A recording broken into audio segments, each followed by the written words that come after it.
It's no accident that sounds like you're leveling up in a video game. 48% of 18 to 29-year-olds have an online dating profile. Make them work for it. 45% of people say they're more frustrated with this form of dating than hopeful. There are so many people you can connect with. Should I swipe right? Swipe wrong. Swipe wrong. Setting the record straight on dating apps. Everyday people telling everyday stories of the swipe right world with your host, Koss. Well, I know he had a good time. Good morning, good afternoon, good evening, and of course, good night whenever you want to listen to the show. We're so there for you, totally. However you want to listen to. You want to listen to it on podcast platform, cool. But this week, you definitely want to check out the YouTube channel. I'm about to explain why. Welcome to the #1 podcast amongst aspiring gold medal winners everywhere. That's what we're going to go with right now. Aspiring. You just go for it. Go for it. Whatever gold, whether it be swimming, gymnastics, track and field, dating, adult activities. If there's a gold medal involved, go get that gold medal. I am that guy. You guys know me. I am that guy. I am Chaos. Welcome to the Swipe Wrong podcast. This week's going to be a lot of fun.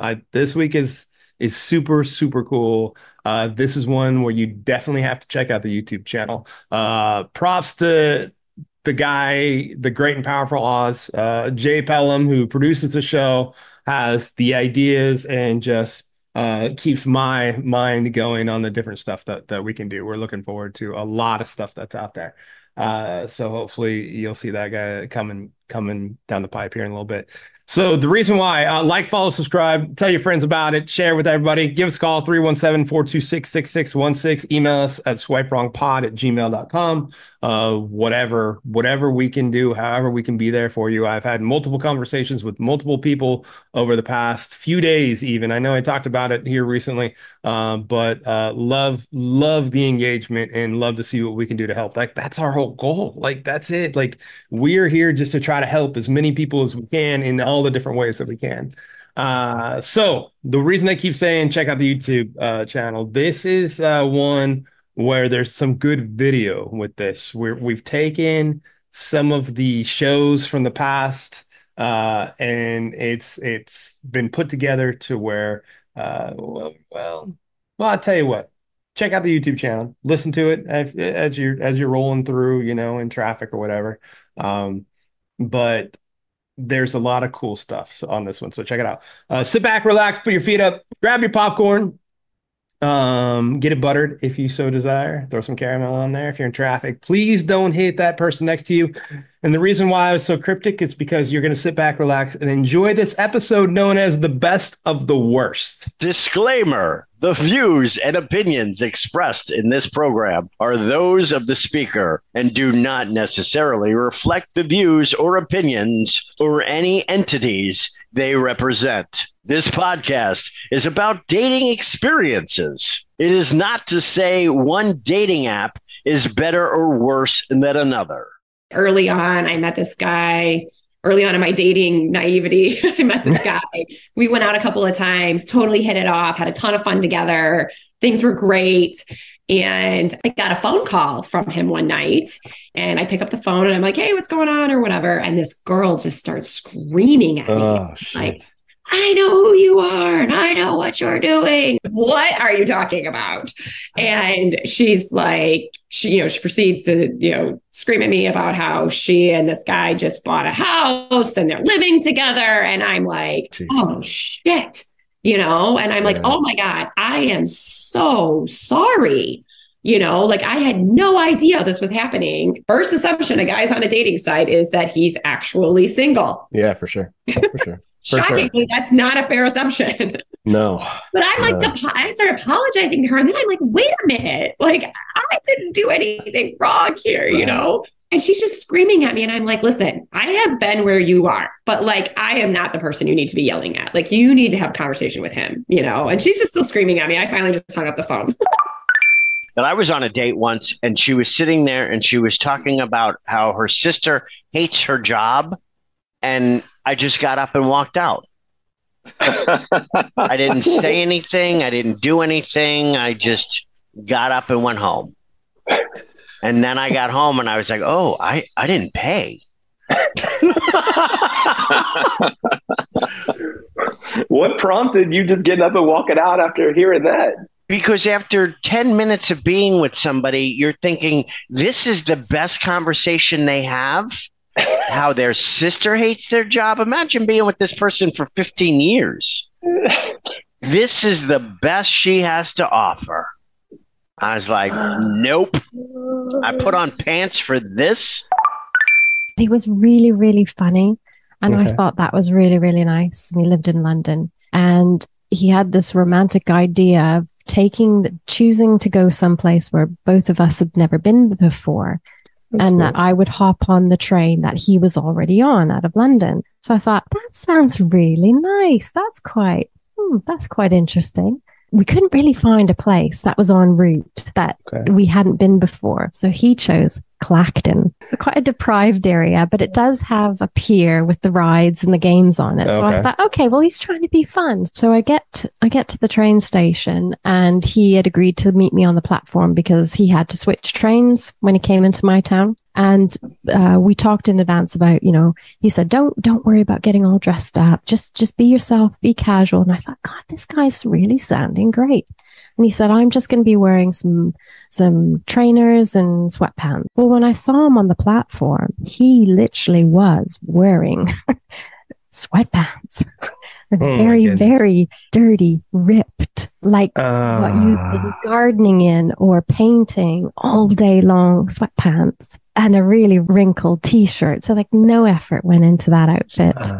And that was my first impression.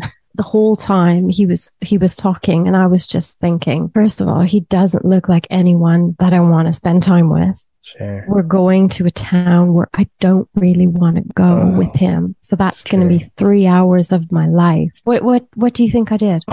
Look, that's an internal struggle. There's no wrong answer, but I really hope you left. I left. You're right. Get a girl. And I was honest about it. I was honest. And I said, this doesn't feel right to me. And I'm really sorry that you've traveled all this way. And I feel really awful about that. I really, really, really do. But I can't get on the train with you. When I first got on Tinder, there was a date with this guy and we were set to meet at 7:00 down at Manhattan Creamery. Our favorite. Our favorite, right? Yeah, that's the spot. So it was a very cold night. It was during I want to say it was like fall moving into winter at that point. So I let him know, hey, I'm going to stop and just grab a jacket really quick from my friend's store. And then I'll be about 10 minutes. I get down there. I walk in with a bag of I think it was like my old sweater or something. And then I have my new jacket on and he looked pissed. Wow. Never met this guy, right? First time meeting, but the guy looks really pissed and just really solemn face, just glaring at me. And I'm like, so I take note, but I keep walking towards him and he's standing in line to get ice cream for us. And the first thing he says to me, he looks down at my little shopping bag and he's like, oh, it looks like we have a little problem, don't we? A little shopping problem. I was part of that Facebook group. So I had been feeling we've been dating for 4 months and we're not progressing. So I posted in the group. I left off his name. I did not post a picture because it wasn't about incriminating him or bashing him. It was more of, hey, what do you other ladies think about this? So I posted some details about our situation. I live here. He lives there. He plays volleyball a couple nights a week. He's got a couple kids. I've got a couple kids. And really, that's all I said. And I asked the group, I said, do you think it's odd that I've never met his friends, that he hasn't asked to meet mine, that he's only available on these days? And lo and behold, somebody responded back and said, I guarantee you I know who you're talking about. And before you knew it, there's now a group of us that have all had experiences with this man. And we're all really, really close friends because of it. it's like a toddler learning how to kiss. You know, when a toddler kisses you in the most sweetest little way, they're just like, they have their mouth open. Yeah. Soft, you know, like a younger baby cousin or a niece. Yeah, that's right. I know what you're talking about now. Do that. That's what it reminded me of. Oh, no. In retrospect, I'm pretty sure the guy was fake. He was so good looking. It did say like, it had like a list, like model, actor, whatever. He's a writer. He plays the piano. He sings. Like, you know what I mean? Like the list went on of all the things. I'm like, really? Yeah. So I messaged him, and like right from the beginning, he was weird because I was kind of like basic, like, hey, so-and-so, how are you? And I said, so-and-so, how was your weekend? And he said, oh, it was good, but it would have been better with you in it. So already it was kind of like a weird like pickup line. And then I said something like, oh, you know, cool. I agree, probably. What did you do? And he's like, oh, I hung out with friends, but I don't want to talk about that right now. I want to talk about an adventure that you and I can go on together. And I was like, oh, this is kind of different than my normal, right? But most of these guys on Bumble are so boring. They don't even talk. So I kind of was like humoring this whole thing the whole way through, even when it got weird. And so I love it. See where it goes. So it was like, oh, cool. I'm like, tell me about this adventure. So yeah, he asked me, he's like, have you seen this Winnie the Pooh scene with the honeycombs? And I don't even know, like the bees and this and that, whatever. And I was like, no. And then he sent it to me. And he's like, watch this scene. And I want to end up like the ending scene of this clip. So I was like, okay. I watched it. And it was like I don't even really remember the video, but it's like Winnie the Pooh goes up to like the beehive and the bees are like chasing him. And then he falls in a big giant mud puddle. Like that's like that's the whole thing. And I'm like, so you want to end up in a big mud puddle?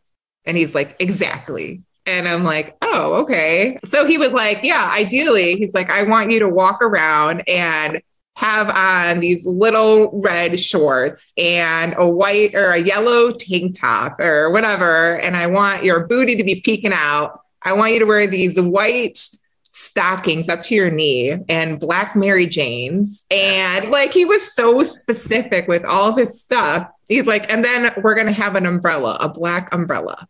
I'm like, oh, cool. I'm like, okay. I'm like, I think I have the clothes. I'm like, you bring the umbrella. BYOU, bring your own umbrella. And he's like, yeah, I have the perfect umbrella. And so then I was like, okay, it's kind of weird. So I'm like, all right, let me just change it up a little bit. And I'm like, so what do you want to do before the mud puddle? You know, like see if I can get him to be normal. And I couldn't. That's when he was like, well, I'm hoping you'll be walking around with the umbrella saying, tut, tut, tut. It looks like rain. Oh my God. Yeah, I think after that, I was like, I can't humor this anymore. I'm done. And I just stopped. And then he deleted his profile. I had a termite inspection done on my house, or it was, scheduled. And I go to open the door and there's a very recognizable face at the other side of my door. And he's wearing the termite getup, the whole thing. And I read the name on the name tag. And I'm just like, whoa, like this guy, like one, he's really good looking. Two, I'm like, where do I know him? He looks so familiar. So I'm just checking him out the whole time. He's like in and out of my house, like taking this little stick thing and like poking the ceilings, like do termite tests on my house. And I'm just like, oh my God. And I'm thinking of all the ways I could just like flirt with him, get his Instagram, like whatever. Like I was really just feeling him. But none of that happened. But I kind of like could tell he was like checking me out a little bit, even though I looked very like toe up. I just got out of bed. Like my hair is a mess. Like hadn't put on makeup yet. My clothes aren't even matching. Like it's just a mess because you think it's an old fart that's going to be inspecting your ceiling. It's your own adult film. I know. Oh, well, funny you should say that. Oh, okay. I came out for some wine, but have no appetite. I think I'll bid you adieu for the night. But before I depart, I must ask, be open. Can I have the name and number of your friend? Because it's obvious you borrowed a picture from somebody you know. But I understand if you'd rather just go. A blind date does not mean that I cannot see. And it's pretty obvious you catfished me. Thank you for being along for the ride on the Swipe Wrong podcast. The show is produced by Jay Pelham. You want to reach out to us? We want to hear your story. 317-426-6616. Make sure to text, leave a voicemail. We'll get back to you. Shoot us an email at swipewrongpod@gmail.com. We are on Facebook, Insta, Twitter, YouTube. We are definitely out there. I am the host of the show. My name is Chaos. And please make sure to take a listen to us next week because the saga, it continues.